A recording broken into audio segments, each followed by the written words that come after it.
ওয়াইদ ক্বালা রাব্বুকা, স্মরণ করো সেই সময়ের কথা যখন আপনার রব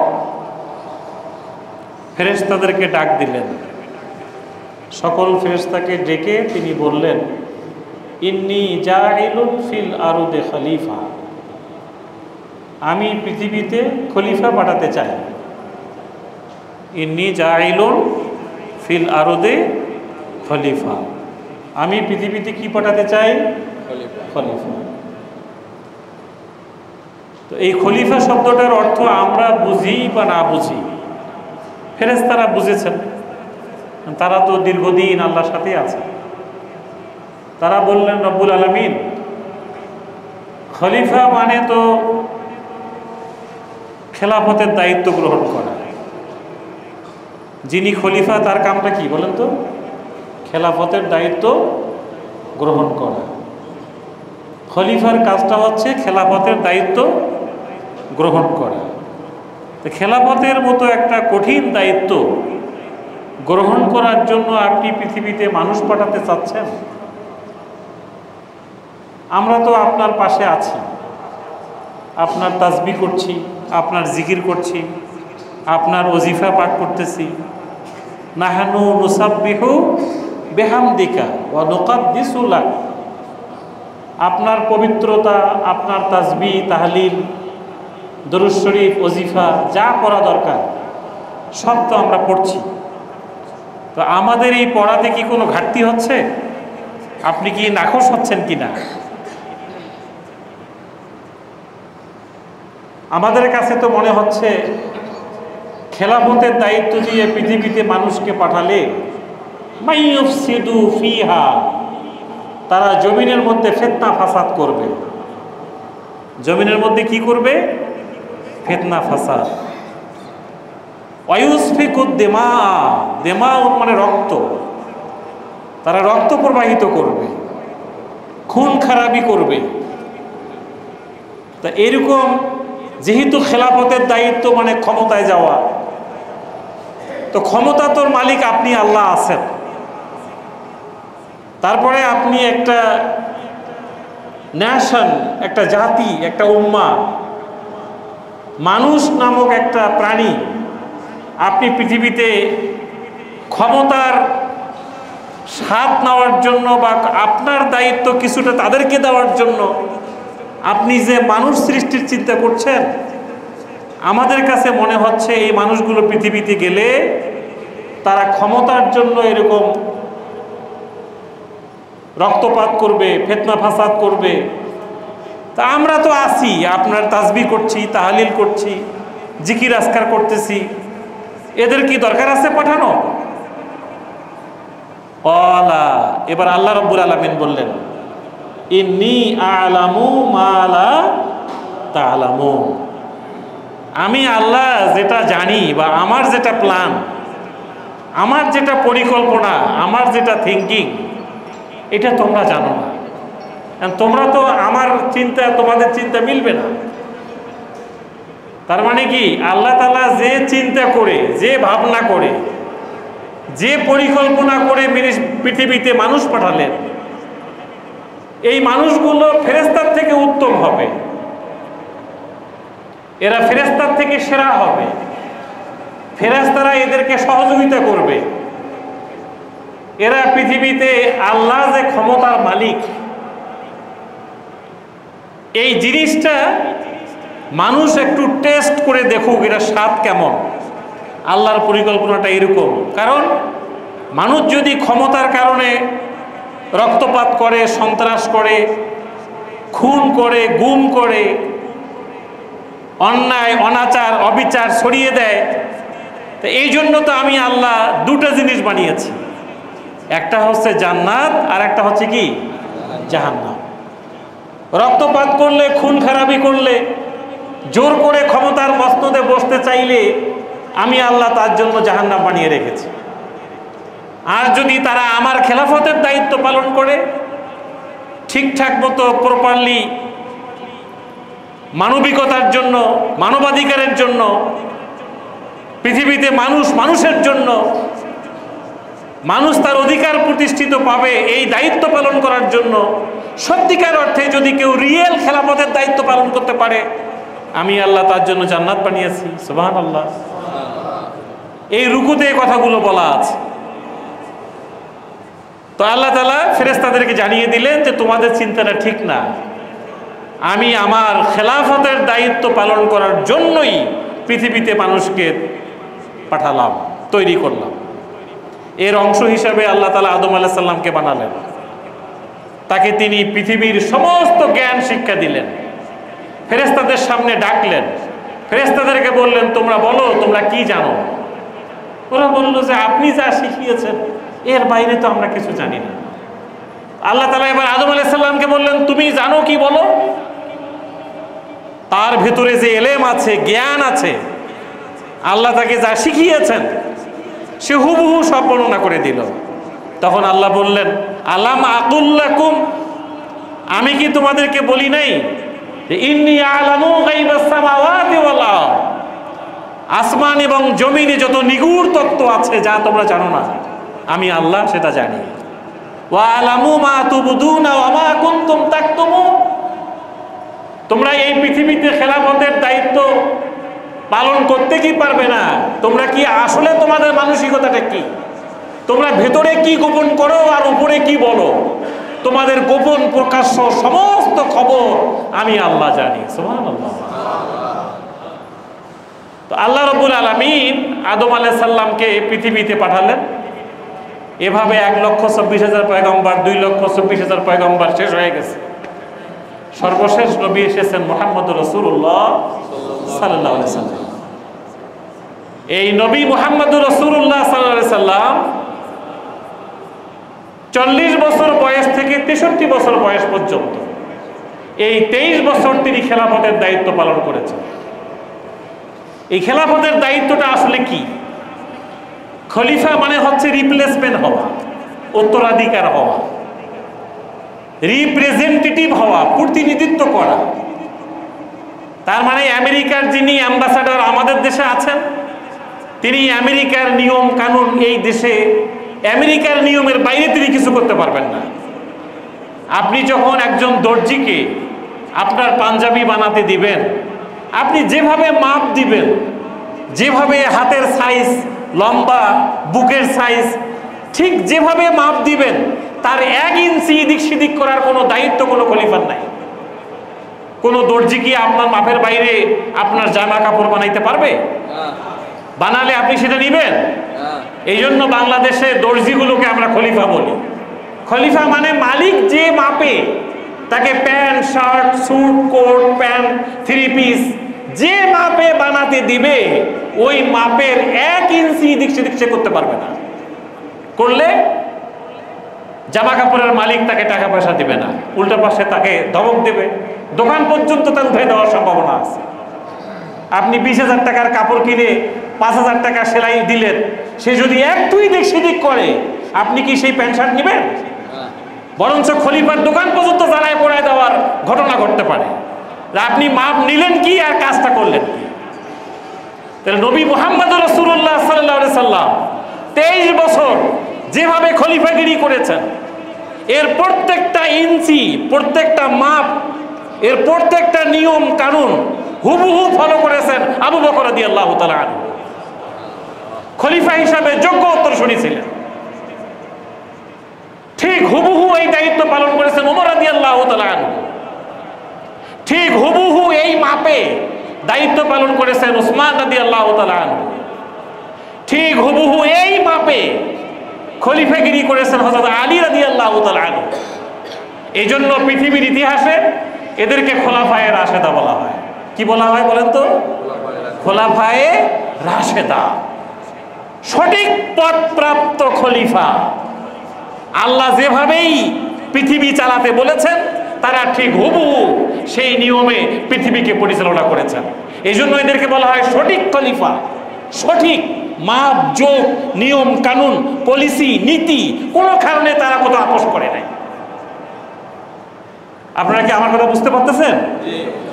এই খেলাফতের দায়িত্ব 40 বছর আল্লাহর নবীর 23 বছর, এর পরবর্তী খলিফায়ে রাশেদার এই যে 40টা বছর পৃথিবীতে মাপ যোগ করে নিয়ম কানুন মেনে পৃথিবীতে খেলাফতের দায়িত্ব পালন করা হয়েছে। এই খেলাফতের দায়িত্বটাকে আপনি একটা ছুরি বলতে পারেন, ছুরি, সোর্ড, তরবারি। আপনি একটা তরবারি বানায়ে, একটা চাকু বানায়ে একজন সার্জিক্যাল ডাক্তার, সিভিল সার্জনকে দিলেন, আর একই রকম একটা চাকু বানায়ে আপনি একজন ডাকাতের হাতে ধরাই দিলেন। এই ডাকাতও মানুষ খুন করে টাকা ইনকাম করে, মানুষের গায়ে ছুরি মেরে টাকা ইনকাম করে, আর এই ডাক্তার যিনি সিভিল সার্জন তিনিও মানুষের দেহ বডি কেটে টাকা ইনকাম করে। দুইজনের টাকা ইনকাম কি এক? বলেন এক? এটা না। একজন দস্যু, একজন ডাকাত অন্যের গায়ে ছুরি মেরে তার জীবনকে শেষ করে দিয়ে তার সবকিছু লুটপাট করে নেয়, আর একজন সিভিল সার্জন অপারেশন করে একটা রোগীর জীবন ফিরাই দিয়ে টাকা নেয়। কথাটা বুঝতে পেরেছেন? তাহলে জীবন ফিরিয়ে দেওয়ার এক ব্যক্তি আর জীবন হরণ করার এক ব্যক্তি, এই দুইজন ছুরি ব্যবহার করতেছে একই রকম। দায়িত্বটা কি একরকম হচ্ছে? এটাকেই খেলাফতের দায়িত্ব বলে। যে আল্লাহ আপনাকে একটা ছুরি দিয়েছেন, একটা তরবারি দিয়েছেন, আল্লাহ আপনাকে একটা নিয়ম বাতলাই দিয়েছেন। আপনি দেশ কিভাবে পরিচালনা করবেন, রাষ্ট্র কেমনে চালাবেন, পরিবার কেমনে চালাবেন, স্বামী স্ত্রী কিভাবে চলাফেরা করবেন, ব্যবসা বাণিজ্য কেমনে করবেন, এই টোটাল খেলাফতের দায়িত্ব দিয়ে আল্লাহ তাআলা পৃথিবীতে মানুষকে পাঠিয়েছেন। আপনার শরীরের ভিতরেও কিন্তু আল্লাহ খেলাফতের দায়িত্ব দিয়েছেন। দেখেন, আপনার চোখকে আল্লাহ খেলাফতের দায়িত্ব দিয়ে বলছে, চোখ তোমার কাজ হলো শুধু দেখা। আপনি কি এই দায়িত্ব পরিবর্তন করে চোখকে শোনার কাজ করাইতে পারবেন? বলতে পারবেন চোখ আজকের থেকে তুমি আর দেখতে পারবে না, এখন তুমি শুধু শুনবা? পারবে এই কাজ করতে চোখ? তার মানে আল্লাহর দেওয়া খেলাফতের দায়িত্ব আপনার চোখ পালন করছে। আপনার ভেতরে ডাইজেশন পাওয়ার, আপনি কখনো বিরিয়ানি খাচ্ছেন, আম খাচ্ছেন, কাঁঠাল খাচ্ছেন, আপনি কখনো সাদা ভাত খাচ্ছেন, কখনো শাকসবজি খাচ্ছেন, কখনো আমিষ খাচ্ছেন, কখনো নিরামিষ খাচ্ছেন। এর প্রত্যেকটা খাবার, আজকে সকাল থেকে আপনি যা খেয়েছেন সব খাবারের কাজ কিন্তু এক কাজ না। কোনোটাতে আপনার শরীরের সুগার বাড়তেছে, কোথাও শর্করা বাড়তেছে, কোথাও আপনার ফ্যাট বাড়তেছে, কোথাও আপনার শরীরে রক্ত চলাচলকে ইজি করে দেওয়া হচ্ছে। এই যে এক একটা খাবারের এক এক রকমের আইটেমের উপাদান, আল্লাহ তাআলা এই ডাইজেশন পাওয়ারটা আপনার বডির ভিতরে, আপনার ডাইজেশন খেলাফত দিয়ে দিয়েছেন। যে বান্দা যা খাবে, তুমি আমার যে দায়িত্ব দিয়েছি, ফুলকপির যেটা কাজ ফুলকপি করবে, পটলের কাজ পটল করবে, আলুর কাজ আলু করবে, বিরিয়ানির কাজ বিরিয়ানি করবে, সাদা ভাতের কাজ সাদা ভাত করবে। বডির যার যেটা দায়িত্ব সে সেটা হুবহু খেলাফতের দায়িত্ব পালন করছে। সুবহানাল্লাহ। তাহলে আপনার অঙ্গ প্রত্যঙ্গে আপনি ইচ্ছা করলে কোনো কিছু চাপাই দিতে পারবেন না। আল্লাহ তাআলা এই পৃথিবীর মানুষকে, পৃথিবীর সব কিছুর উপরে আল্লাহ খেলাফত দিয়েছেন। সূর্যকে বলেছেন তোমার কাজ তুমি করো, চন্দ্রকে বলেছেন তোমার কাজ তুমি করো, দিনকে বলেছেন দিন যতক্ষণ থাকবে থাকবে, আবার দিনের পরে খেলাফতের দায়িত্ব পালন করার জন্য রাত আসবে, রাতের পরে দিন, দিনের পরে রাত। সূর্য, চন্দ্র, গ্রহ, নক্ষত্র, পাহাড়, পর্বত, ঝর্ণা, গাছপালা, কাঁঠাল গাছকে বলেছেন কাঁঠাল তুমি শুধু খেলাফতের দায়িত্ব পালন করবা, কাঁঠাল ছাড়া তোমার গাছে আর কোনো ফল হবে না। হবে না। আপনি চাইলে কাঁঠাল গাছে আম ফলাইতে পারবেন না। কাঁঠাল গাছে আল্লাহ যে খেলাফতের দায়িত্ব দিয়েছেন সে সেটা পালন করছে। আম গাছকে আল্লাহ যে খেলাফত দিয়েছেন, আম গাছ সে দায়িত্ব পালন করছে। বড়ই গাছের কাজ, লেবু গাছের কাজ, এক একটা গাছের এক একটা খেলাফত। আপনি চাইলে, আমি চাইলে ওই গাছে আরেকটা ফল ফলাইতে পারবো না। পৃথিবীতে এই নিয়মে খেলাফত চলছে। শুধুমাত্র একটা জাতির উপরে আল্লাহ খেলাফত চাপাই দিয়ে তাকে স্বাধীনতা দিয়েছেন। তুমি এই দায়িত্ব পালন করতেও পারো, নাও করতে পারো। সেই জাতিটার নাম হচ্ছে মানুষ। এই জাতিটার নাম কি? মানুষ। মানুষকে আল্লাহ পৃথিবীতে পাঠিয়ে খেলাফত কাকে বলে, তরবারি কাকে বলে, ছুরি কেমনে চালাইতে হয়, নিয়ম কিভাবে পৃথিবীতে এক্সিকিউট করতে হয়, এই জন্য আল্লাহ তাআলা 1,24,000 পয়গম্বর অথবা 2,24,000 পয়গম্বর পাঠাই দিয়ে তাদেরকে হাতে কলমে শিখিয়ে দিয়েছেন এটার নাম খেলাফত, এটার নাম খেলাফত, এটার নাম খেলাফত। এই দায়িত্ব সর্বশেষ পালন করেছেন বিশ্ব নবী মুহাম্মদ রাসূলুল্লাহ সাল্লাল্লাহু আলাইহি ওয়াসাল্লাম। 23 বছর আল্লাহর এই কোরআনের আইন তিনি হুবহু পৃথিবীতে কায়েম করে দেখিয়ে দিয়েছেন কাকে খেলাফত বলে। এই খেলাফতের সমাপ্তি লগ্নে, খেলাফতের পতনের মুহূর্তে একজন ব্যক্তি তার পরিবার সহ 72 জনের মধ্যে 70 জনেই একই জায়গায় শাহাদাত বরণ করে। এই ঘটনাটি ঘটেছে এই মুহররম মাসের 10 তারিখ, যেটাকে আমরা আশুরা বলি। এই মুহররম মাসের 10 তারিখ নিয়ে আমাদের মসজিদগুলোতে অনেক আলোচনা হয়েছে। আমরা 2 দিন রোজাও থেকেছি, কেউ 10 তারিখ 11 তারিখ, কেউ 9 তারিখ 10 তারিখ। কিন্তু আমি আজ পর্যন্ত বাংলাদেশের ম্যাক্সিমাম অধিকাংশ মসজিদগুলোতে এখনো আমি শুনতে পাই নাই যে ইমাম হুসাইন কি কারণে, কোন উদ্দেশ্যে এই 10 তারিখ মুহররমের নিজের জীবনকে উৎসর্গ করার সিদ্ধান্ত নিলেন। এই কারণটা কি? আমরা এই কয়েক মিনিটে এই কারণটা একটু জানার চেষ্টা করব। ইমাম হুসাইনের নানার নাম কি বলেন তো? নানাকে তার ইমাম হুসাইনের নানার নাম কি? মুহাম্মদুর রাসূলুল্লাহ সাল্লাল্লাহু আলাইহি সাল্লাম। তার বাপের নাম কি? হযরত আলী রাদিয়াল্লাহু তাআলা আনহু।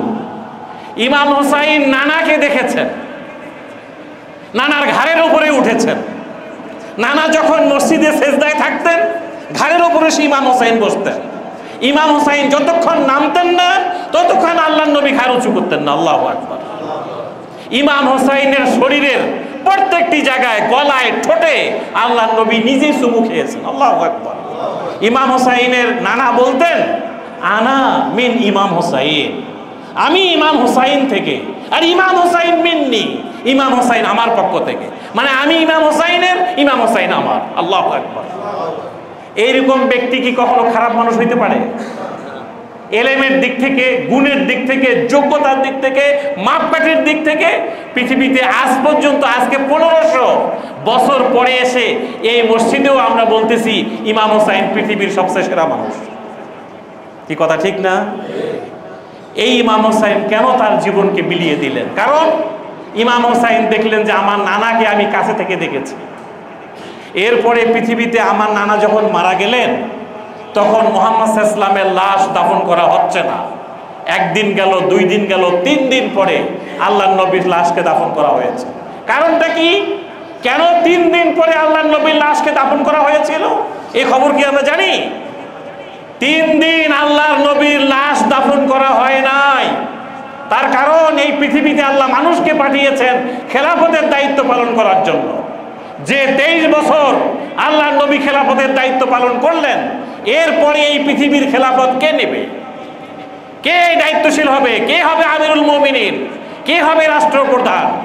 এই দায়িত্ব পালন করার জন্য 2 দিন ধরে জল্পনা কল্পনা চলতেছে। আল্লাহর নবী কারো নাম বলে যান নাই, নিজের আত্মীয় স্বজনের কারো নাম বলেন নাই। কে হবে পরবর্তীতে পৃথিবীর খেলাফতের দায়িত্ব পালন করবে? দ্বিতীয় দিনে এসে ওমর রাদিয়াল্লাহু তাআলা আনহু দাঁড়ায় গেলেন মসজিদের মেহরাবে। সামনে এরকম 22,000 সাহাবায়ে কেরাম বসে আছে, সবার চোখে মুখে পানি, চিৎকার করছে আল্লাহর নবী দুনিয়া থেকে চলে গেলেন। এখন কি হবে? এখন কি হবে? ওমর রাদিয়াল্লাহু তাআলা আনহু মেহরাবে দাঁড়িয়ে সূরা তাওবার একটা আয়াত বললেন, ইল্লা তানসুরুহু ফাকাদ নাসরাহুল্লাহ ইজ আখরাজাহুল্লাযীনা কাফারু সানিয়া ইসনাইন ইয হুমা ফিল গার ইয ইয়াকুলু লিসাহিবিহি লা তাহজান ইন্নাল্লাহা মা'ানা। ওমর বললেন, হে সাহাবায়ে কেরাম শোনো, তোমরা এতদিন যারা আল্লাহর নবীর কাছে থেকে তাকে তোমরা সহযোগিতা করেছো, সাহাবী হিসাবে দায়িত্ব পালন করেছো, এখন পৃথিবীর খেলাফতের দায়িত্ব কে নেবে? তোমরা লোক খুঁজে পাচ্ছ না? আমি এইমাত্র সূরা তাওবার আয়াতটা তোমাদেরকে পড়ে শোনালাম। এই আয়াতের মধ্যে আল্লাহ তাআলা আল্লাহর নবীর এক সাথীর নাম 3 বার উল্লেখ করেছেন। আল্লাহু আকবার। কতবার উল্লেখ করেছেন? 3 বার। তো এই ব্যক্তি পরবর্তী খেলাফতের দায়িত্ব পালন করবে না, তা কে করবে? আমি সেই আবু বকরের হাতে বায়াত নিলাম, সাথে সাথে 22,000 সাহাবী আল্লাহর নবীর যোগ্য উত্তরসূরি আবু বকরের হাতে বায়াত নিয়ে তারপরে আল্লাহর নবীর লাশ দাফন করা হবে। এই 22,000 ব্যক্তির মধ্যে একজনও বলে নাই যে আবু বকর অযোগ্য মানুষ। কোয়ালিটির দিক থেকে তার কোনো গ্যাপ ছিল, অথবা এই নির্বাচনটা কারচুপি হয়েছে, এখানে দিনের ভোট রাতে হয়েছে, রাতের ভোট দিনে হয়েছে, এরকম কোন অভিযোগ কিয়ামত পর্যন্ত পৃথিবী থেকে আবিষ্কার করতে পারবে না। আবু বকর যোগ্য হিসাবে পৃথিবীর সবচেয়ে লেটেস্ট একজন ব্যক্তি হিসাবে নবী মুহাম্মাদের পরে পৃথিবীর খেলাফতের দায়িত্ব গ্রহণ করলেন। আল্লাহু আকবার।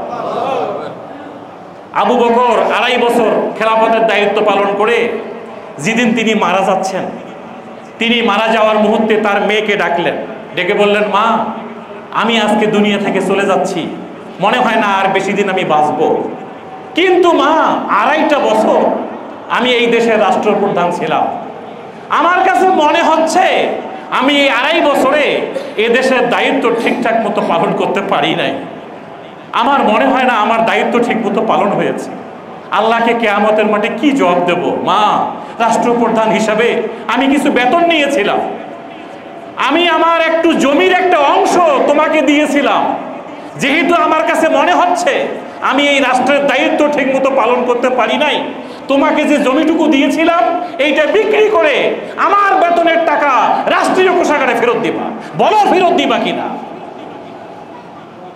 মেয়ে চোখের পানি ফেলায় বলছি, ইয়াস, আমি আমার অংশটুকু বিক্রি করে তোমার বেতনের টাকা রাষ্ট্রীয় কোষাগারে জমা দিয়ে দেব। আল্লাহু আকবার। দিস ইজ খেলাফতের দায়িত্ব। আবু বকর যখন মৃত্যুর বিছানায় ওমরকে ডাক দিলেন, দিয়ে বললেন, ওমর, আল্লাহর নবী বলেছিলেন এই পৃথিবীতে যদি আমার পরে কেউ নবী হতো, লাও কানা ওমর, তাহলে ওমরই নবী হতো। আমার কাছে মনে হচ্ছে সাহাবায়ে কেরাম সবাই মনে করে পৃথিবীতে আগামী দিনের খলিফা কেউ হতে চাইলে তোমাকেই দায়িত্ব নিতে হবে। ওমর বললেন যে না, আমি এই দায়িত্ব, এটা কঠিন দায়িত্ব, এটা মহান দায়িত্ব, এই দায়িত্ব আমি নিতে পারবো না। ওমরকে আবু বকর বললেন, আবু বকর, ওমর, তুমি খেলাফতের দায়িত্ব নিতে চাও না, কিন্তু খেলাফত তোমাকে চায়। আল্লাহু আকবার।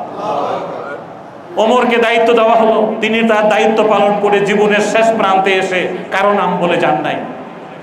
সবাই মিলে সিদ্ধান্ত নিয়ে ওসমানকে দায়িত্ব দেওয়া হয়েছিল। ওসমান তার দায়িত্ব পালন করে চলে গেলেন। আলী রাদিয়াল্লাহু তাআলা আনহু পরবর্তীতে এই পৃথিবীর খেলাফতের দায়িত্ব পালন করেছেন।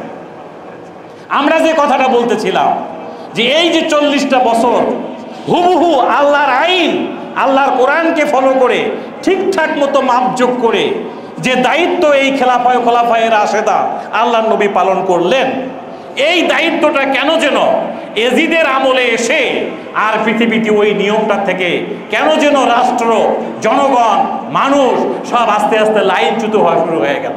বলেন কথা ঠিকটা বেঠে? এই লাইনচ্যুত হওয়াটাই ইমাম হুসাইনের শাহাদাত বরণ করার উদ্দেশ্য। আমি একেবারেই সংক্ষিপ্তভাবে 2-1টা পয়েন্ট বলি। 1 নম্বর, ইমাম হুসাইন কেন শাহাদাত বরণ করলেন? 1 নম্বর, ইমাম হুসাইন দেখেছিলেন যে নানার আমল থেকে বাপের আমল পর্যন্ত এই 40 বছরে তৎকালীন পৃথিবীতে শুধু সৎ কাজের বিকাশ হইতো, শুধু সৎ কাজ, ন্যায় কাজ, ভালো কাজ, কল্যাণকরমূলক কাজ, এটার শুধু বিকাশ হইতো, আর অন্যায় যেটা সেটা আস্তে আস্তে জিরো হয়ে গিয়েছিল। দেখেন, আবু বকরের আমলে, ওমরের আমলে প্রধান বিচারপতি 2.5 বছর প্রধান বিচারপতি হিসাবে বেতন খাচ্ছে, বেতন খাইতেছে, এসে রাষ্ট্রপ্রধানকে বলতেছে, আমিরুল মুমিনিন, 2.5 বছর ধরে আমি প্রধান বিচারপতির পদে আছি, এই পদটা, এই বিভাগটা এখন এই সরকার বাতিল করে দিতে পারে, এই ধরনের বিচারপতির পদ আর দরকার নাই। বলছে কেন? বললো 2.5 বছর একটা রাষ্ট্রের প্রধান বিচারপতি, 2.5 বছরে এই আদালতে একটা মামলা কেউ দায়ের করতে আসে নাই। সুবহানাল্লাহ পড়বেন না? কিভাবে একটা দেশ পরিচালনা হতে পারে 2.5 বছর একটা মামলা হয় না? তখন আবু বকর বললেন কি কারণে, ওমর বললেন কি কারণে প্রধান বিচারপতির পদ দরকার নাই, কেন মানুষ মামলা দায়ের করে না? বলল, আমিরুল মুমিনিন, এই দেশের জনগণকে আমি যেভাবে দেখেছি, এরা নিজেরা খেতে চায় না, পড়তে চায় না, এরা চায় আমার দরকার নেই, পাশের জনকে দাও। অগ্রাধিকার দিত আরেকজনকে। যুদ্ধের ময়দানে ছটফট করছে পানির জন্য, সামনে 1 গ্লাস পানি নিয়ে যাওয়া হয়েছে, বলছে আমার পানি খাওয়ার দরকার নেই, পাশে আরেকজন ছটফট করছে, তাকে দাও। তার কাছে যখন যাওয়া হয়েছে, সে বলছে আমার পানির দরকার নেই, পাশে আরেকজন কাতরাচ্ছে, তাকে পানি দাও। এইভাবে 7 নম্বর ব্যক্তির কাছে যাওয়ার পরে 7 নম্বর ব্যক্তি বলছে আমার পানির দরকার নেই, ওই 1 নম্বরের কাছে নিয়ে যাও।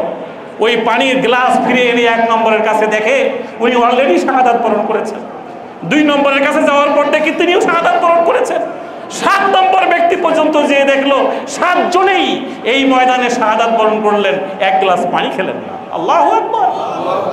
দিস ইজ ইসলাম ভাই, দিস ইজ খেলাফত। আমরা সেই খেলাফতেরই উত্তরসূরি।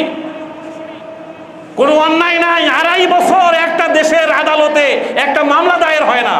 প্রধান বিচারপতি এসে রাষ্ট্রপ্রধানকে বলতেছে এই পদ বাতিল করে দেন, আমি অহেতুক বেতন খাচ্ছি।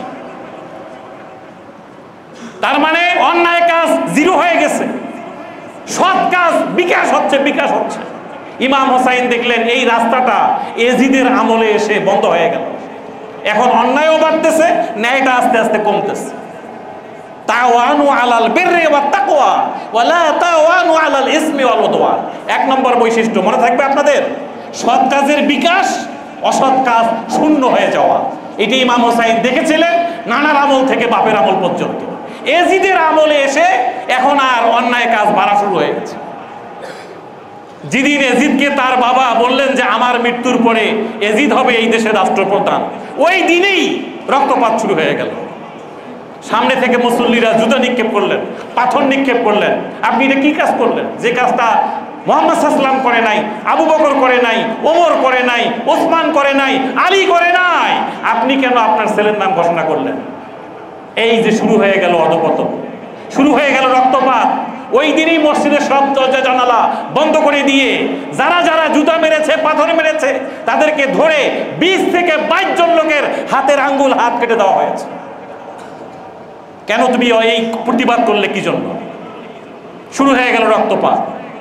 2 নম্বর ইমাম হোসাইন দেখলেন যে আমি আমার নানার আমল থেকে বাপের আমল পর্যন্ত দেখেছি, এদেশের প্রত্যেকটা মানুষ একটা গুণে গুণান্বিত। সেই গুণটার নাম হচ্ছে তাকওয়া, তাকওয়া, তাকওয়া। রাষ্ট্রপ্রধান থেকে শুরু করে চকিদার, সংসদ ভবন থেকে শুরু করে রান্নাঘর, প্রত্যেকটা ক্লিনার থেকে শুরু করে একেবারে টপ ম্যান পর্যন্ত প্রত্যেকটা মানুষ শুধু আল্লাহকে ভয় করত, আল্লাহকে ভয় করত, আল্লাহকে ভয় করত। এখন আর মানুষ আল্লাহকে ওইভাবে ভয় করে না। ইমাম হোসাইন 2 নম্বর এই গুণটা দেখলেন, এই ত্রুটি দেখতে পেলেন।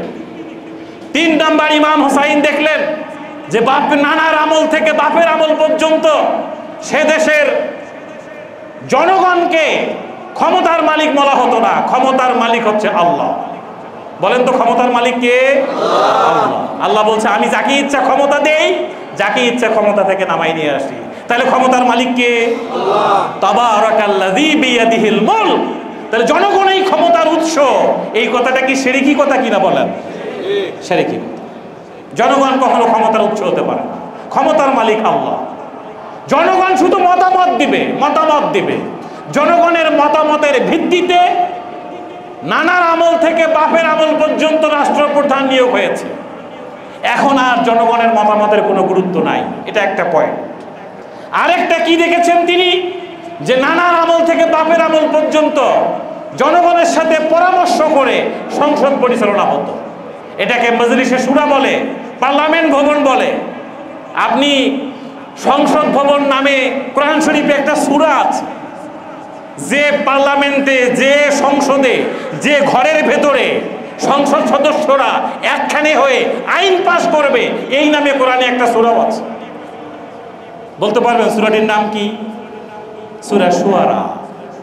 শুরা মানে পার্লামেন্ট, শুরা মানে সংসদ, যেখানে পার্লামেন্ট মেম্বাররা একসাথে বসে পরামর্শের ভিত্তিতে দেশ পরিচালনা করবে। ইমাম হোসাইন দেখলেন যে এই কাজটাও বন্ধ হয়ে যাচ্ছে, রাষ্ট্রপ্রধান এককভাবে দেশ চালাচ্ছে, কারো সাথে কোনো পরামর্শ করে না, কারো সাথে কোনো ধরনের নিয়ম কানুন নাই। অথচ নবী মুহাম্মদ পর্যন্ত আহজাবের যুদ্ধের আগে পরামর্শ করলেন সাহাবায়ে কেরামকে, কিভাবে এই যুদ্ধে আমরা টিকে থাকতে পারি। হযরত সালমান ফারসি পরামর্শ দিলেন, ইয়া রাসূলুল্লাহ সাল্লাল্লাহু আলাইহি সাল্লাম, আমরা একটা বড় গর্ত খনন করি। এই গর্তটা বড় হয়ে গেলে শত্রু বাহিনী মদিনা ঢুকতে পারবে না। এই গর্ত খনন করতে যে আল্লাহর নবী পরামর্শ গ্রহণ করলেন। নিজে জুতার কি বলে যে মাটির ঝুড়ি মাথায় বহন করলেন, না খেয়ে থাকলেন, নামাজ কাজা করলেন। সাহাবায়ে কেরাম জোহরের আজান হয়ে গেছে, নামাজ বন্ধ, আসরের নামাজ বন্ধ, মাগরিবের নামাজ বন্ধ, 9 ওয়াক্ত নামাজ কাজা হয়ে গেছে ওই দিন। বললেন যে নামাজ পড়ে নামাজের কাজা করা যায়, কিন্তু শত্রু বাহিনী যদি মদিনায় আক্রমণ করে সব মানুষকে শেষ করে দেয়, মানুষ শেষ হয়ে গেলে এর কোনো কাজা আদায় করা যাবে না। কথা ঠিক না বেটে? খেলাফতের দায়িত্ব যদি বন্ধ হয়ে যায়, এই পৃথিবী যদি ধ্বংস হয়ে যায়, কিসের কাজা আদায় করবেন আপনি? সম্মানিত ভাইরা আমার, মতামত, জনগণের মতামত বন্ধ হয়ে গেল, জনগণের সাথে পরামর্শ করে দেশ পরিচালনা বন্ধ হয়ে গেল। আর একটা পয়েন্ট হলো মানুষের মুখের কথা, বাক স্বাধীনতা বন্ধ হয়ে গেল। হযরত ওমর খুতবা দিচ্ছেন, সামনে এক ভদ্রলোক দাঁড়ায় গেছেন, একজন বিদুইন দাঁড়িয়ে বললেন, আমিরুল মুমিনিন খুতবা বন্ধ করেন। বলছে, আমি যদি খুতবা বন্ধ না করি কি হবে?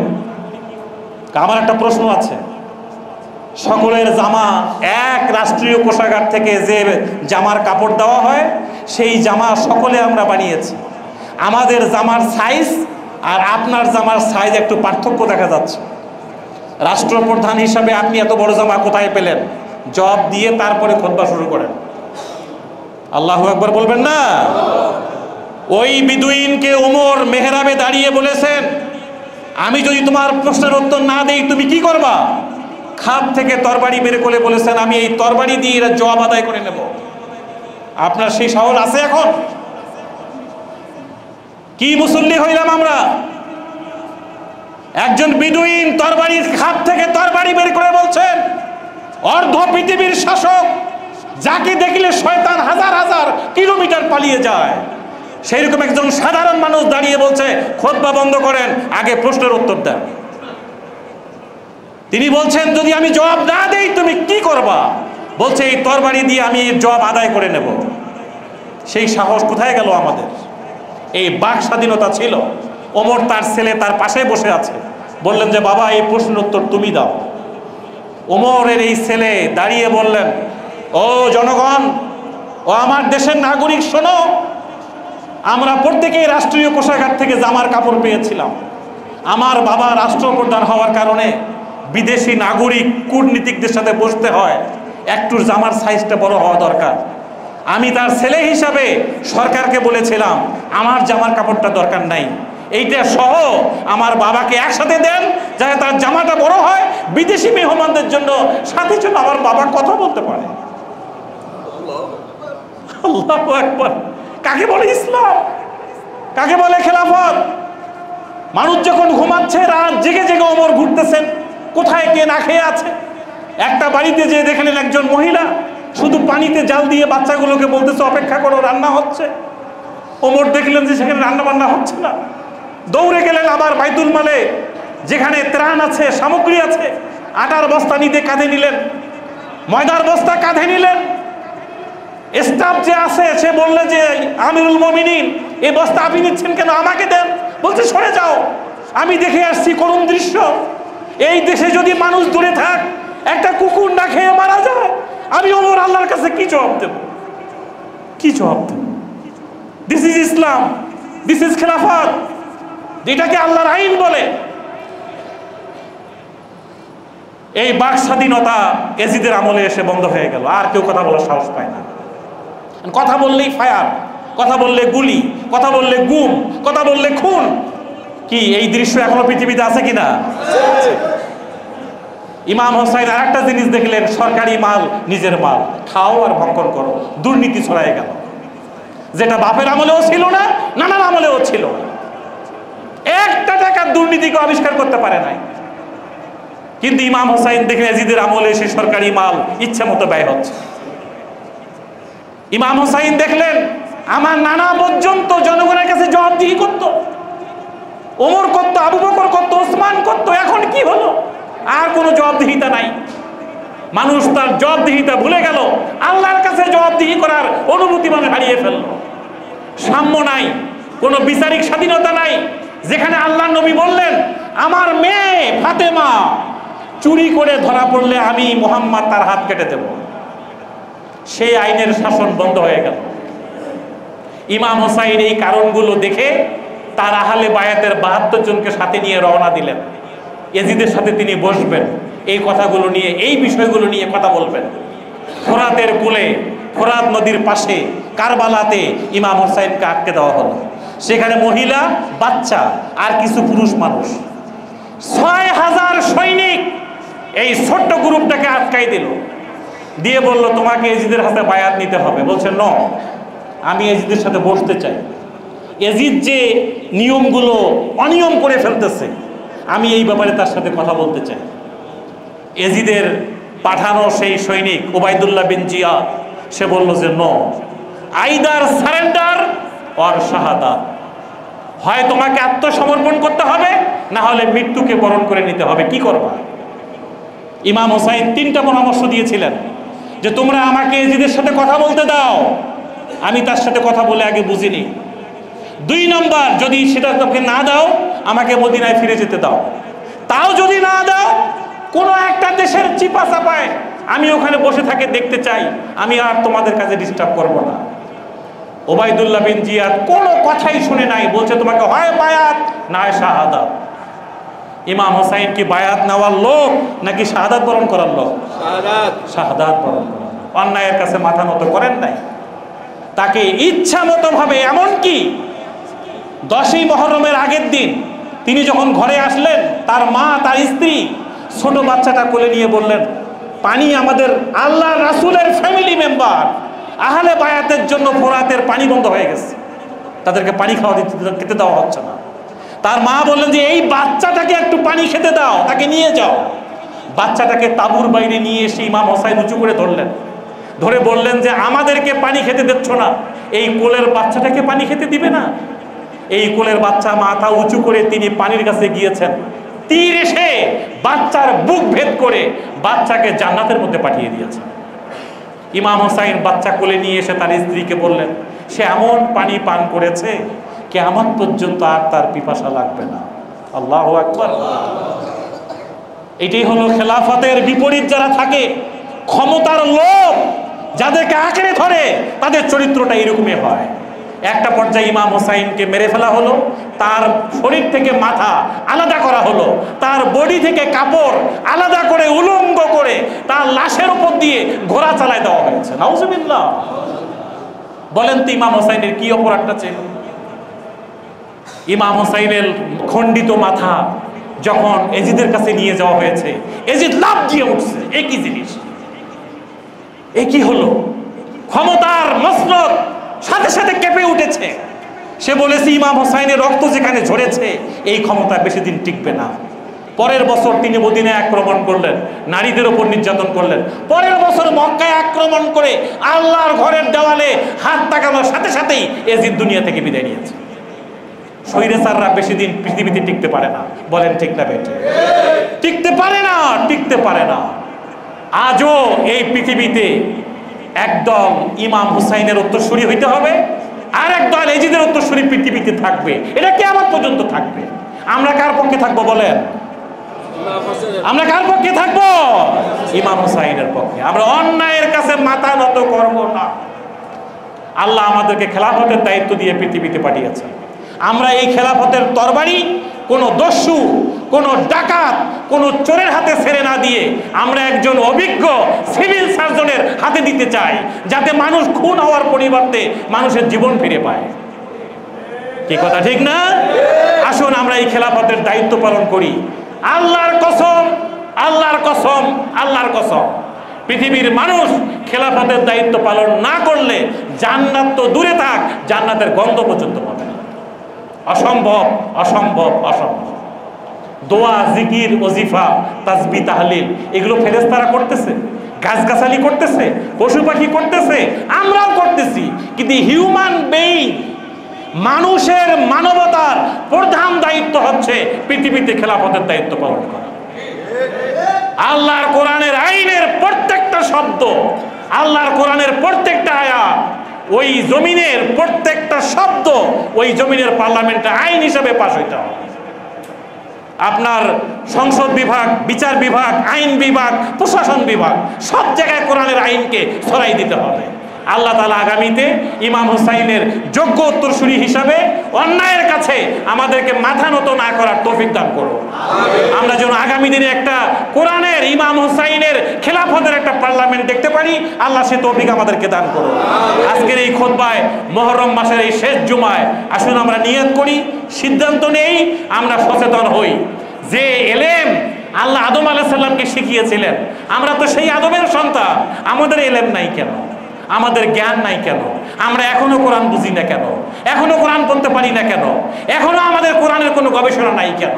আল্লাহ তাআলা আমাদের সকলকেই যোগ্য আদমের সন্তান হয়ে এই দুনিয়াতে অন্যায়ের কাছে মাথা নত না করে সত্যিকার অর্থে আল্লাহর জান্নাতের ওয়ারিস হওয়ার তৌফিক দান করুন।